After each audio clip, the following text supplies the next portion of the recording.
जो बैतरणी में 15 दिन भितर 3टा बन्या आईलानी जो भंडारी विपद 20 स्टेप रही 20 स्टेप बर्तमान बन्या जल दुष्ट बेगर आसूसी पाखापाखि 6 ରୁ 7टा गाँ एवं सुधा जलमग्न हो सारा तो सोलमपुर मणिनाथपुर तितिलिया बिरोली जलहरी शासन यू गाँ बर्तमान जलमग्न हो सारे से बाहर विच्छिन्न हो गले बर्तमान मालदा आड़ को बन्या जल बर्तमान तीव्र बेगर प्रवाहित हो पक्षर देखिपे जो बन्या जल बर्तमान 20 स्टेप जो बन्या जल प्रवाहित हो 20 स्टेप शासन हो बैतरणी बन्या जल से बर्तमान यपटे जाऊँ तो ये आज राति भितर रहणिया मालदा नवरंगपुर राणीडिया दौड़पदी राढ़ प्रमुख गाँव को घेरीज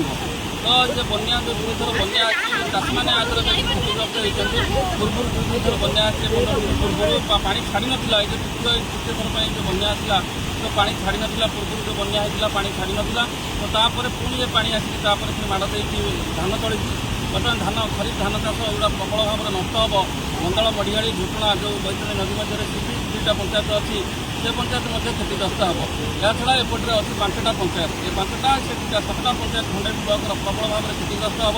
जब बालीपुर स्टेप बन्या बालीपुर स्टेप उड़ब ताहले आउ 2टा पंचायत बालीपुर और रणजीत पंचायत यहाँ द्वारा प्रभावित हम नपंग पंचायत प्रभावित हम मोटामोटी भाव में कहवा गले विशेष भाव में यही चलित जो बैतरणी बन्या खरीफ धान चाष को क्षतिग्रस्त करती वर्षा दिनिया पनीपरिया चाष को क्षतिग्रस्त करती 20 ରୁ 25टा ग्राम्य उन्नयन रास्ता और पूर्त रास्ता 3टारू अधिक हो विभिन्न पंचायत रास्ता या द्वारा विशेष भाव में प्रभावित होती लोक मैंने बर्तमान बहुत असुविधा भितर गति कर राति बर्तमान पानी बढ़ राति पानी बढ़ा द्वारा लोक मैंने प्रभावित अवस्था अच्छा तो सरकार बर्तमान यह समय लोक सुविधा असुविधा लोक उद्धार हे